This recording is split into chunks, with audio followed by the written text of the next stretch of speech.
dalam kegiatan hari ini nanti kita akan berdiskusi. Jika memang ada yang dipertanyakan ya ataupun belum jelas, itu bisa kalian pertanyakan nanti dalam diskusi kelompok, ataupun yang mau memberikan saran ataupun tanggapan nanti boleh diapresiasikan melalui diskusi kelompok. Paham? Oke, sebelum kegiatan kita mulai, Ibu akan memberikan ice breaking dulu biar kalian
Ya, banyak-banyak bersyukur terhadap nikmat Allah. Kalau kita lihat, coba mata kita bisa berkedip, ya. Kalau bukan karena kasih sayang yang Allah berikan, kita tidak bisa berkedip, ya. Kita bisa makan, ya. Kita bisa tidur, ya. Kasih sayang Allah yang diberikan kepada kita. Jadi alangkah kufurnya ketika kita tidak bersyukur terhadap nikmat Allah. Bagaimana caranya kita bisa bersyukur? Ya dengan menjalankan perintahnya, iya, menjalankan perintahnya dan menjauhi larangannya. Itu merupakan bentuk bersyukur. Apakah saya sudah bersyukur pagi hari ini? Ketika kita bangun tidur, kita mengucapkan Alhamdulillah. Dilanjutkan dengan beribadah. Bagi yang muslim menjalankan sholat subuh, bagi yang non muslim juga menjalankan ibadah sesuai dengan keyakinannya masing-masing. Itu juga merupakan bentuk syukur. Kemudian kita mau makan, kita mengucap bismillah. Kemudian setelah kenyang, kita mengucapkan alhamdulillah. Jadi sangat banyak sekali nikmat Allah yang sudah kita terima dari kita lahir sampai saat ini. Nikmatnya Allah itu sangat luar biasa banyak, ya. Kemudian yang selanjutnya yaitu manfaat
Iya, iya, buka maksudnya.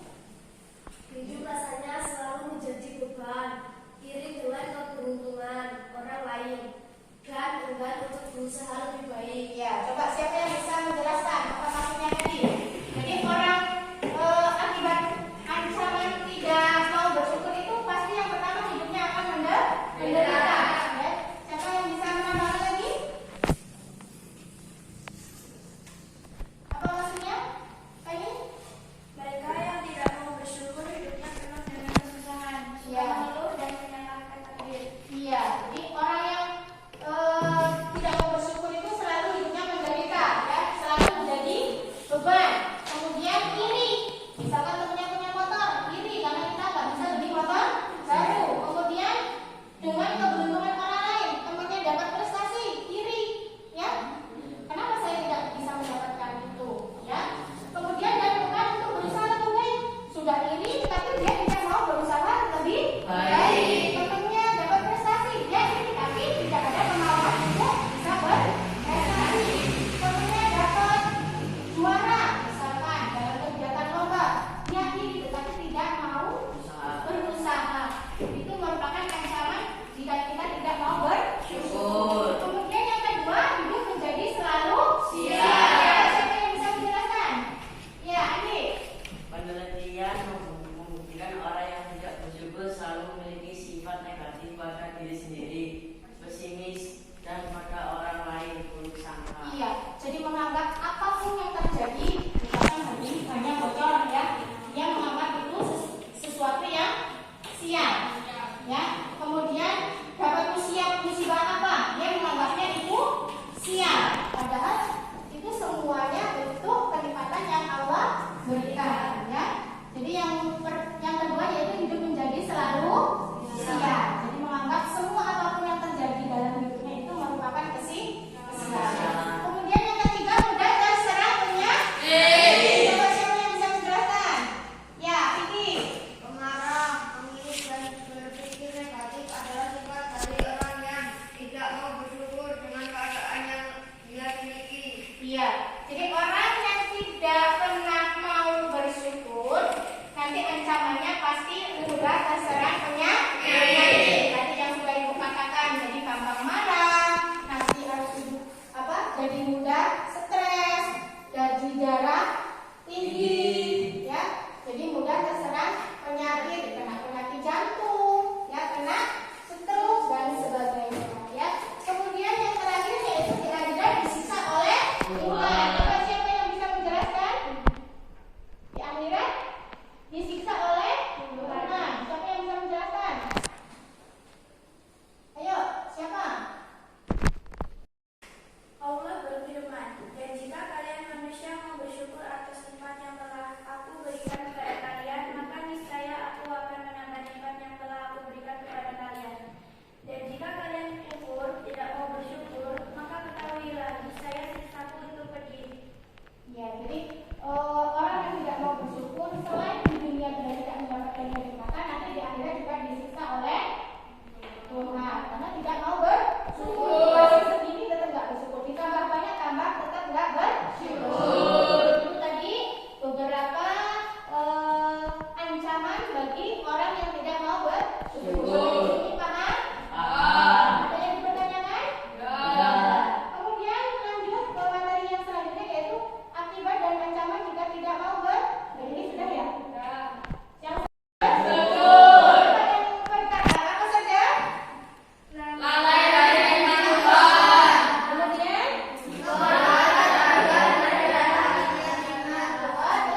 diberikan fisik yang lengkap, ya teman kita juga sama, ya. Tetapi itu semua lalai untuk disyukuri, ya.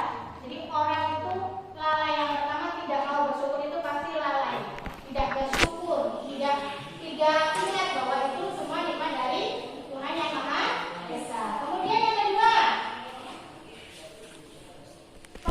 kedua apa?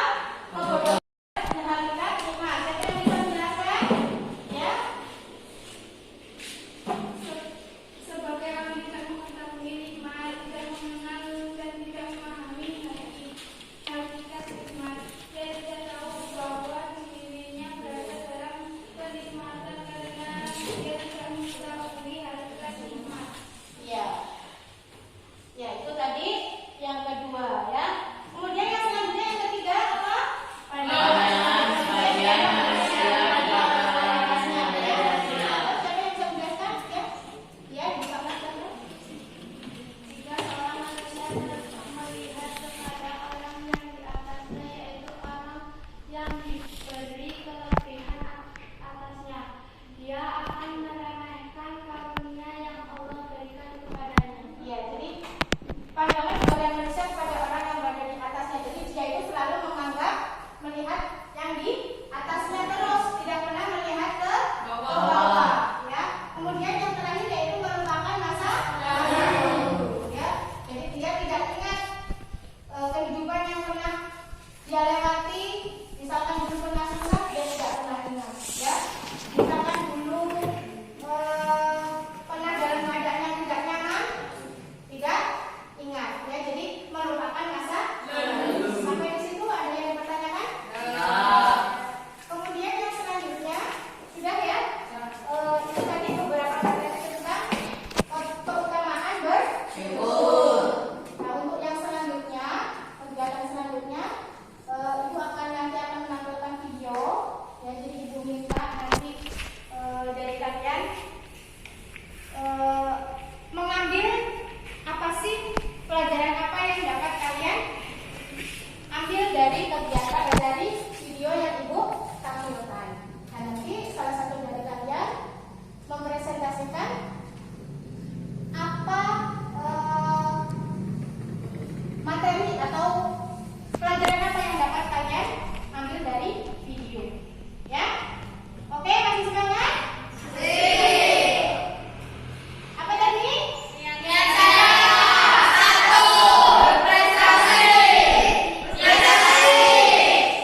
orang-orangnya ya sudah tua.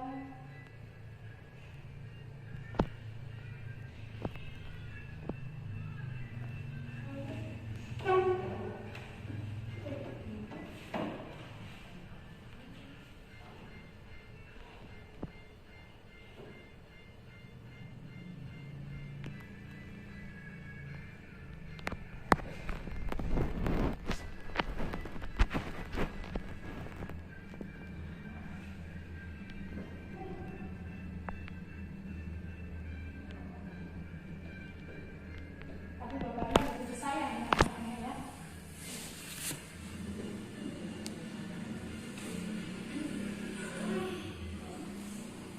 Apa yang terjadi?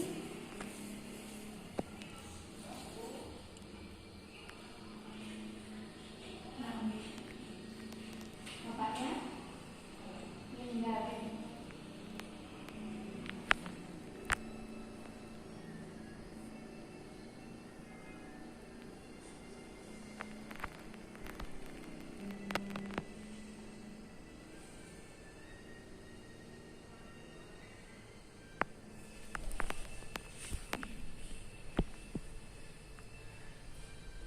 Kalau ibu sedih ya, membayangkan ketika itu terjadi dengan kita ya. Padahal bapaknya itu begitu sayang, memberikan apa-apa yang jadi keinginan anaknya ya.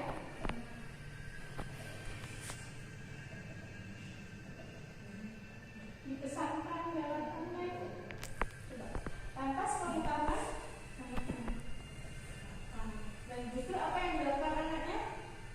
Anaknya tidak tahu terima kasih.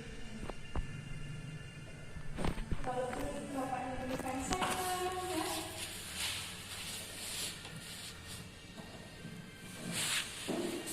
Berikan kulkas ya. Berikan TV.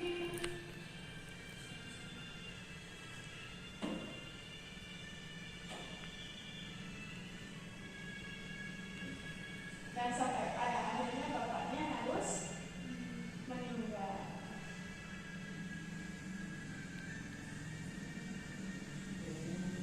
Itu ya.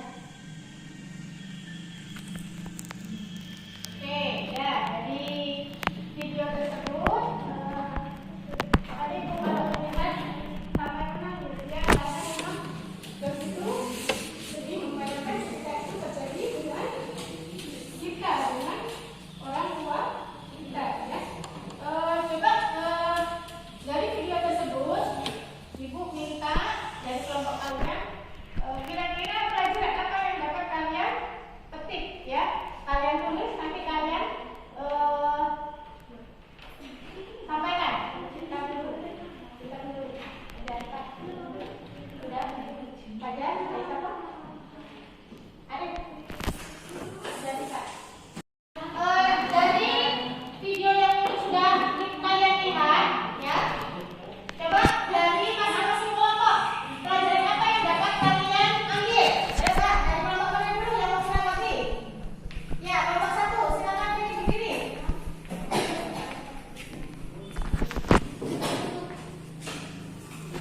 Dalam keadaan apapun, susah senang, kaya, kita harus merasa bersyukur. Kita tidak boleh merasa iri dengan orang lain dengan apa yang kita miliki, malah harus bersyukur. Selalu rendah hati dan percaya diri bahwa nikmat yang Tuhan berikan itu. Tepuk tangan buat mereka. Kemudian dari yang Fendi sampaikan bahwa dalam keadaan apapun kita itu harus bersyukur ya, karena dengan bersyukur nikmat akan semakin bertambah.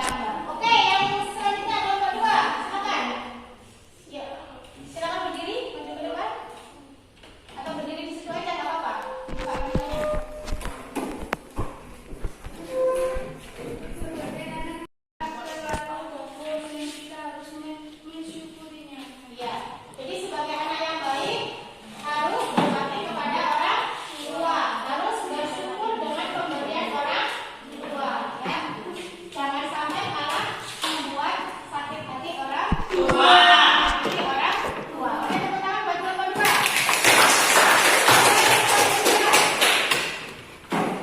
Ya.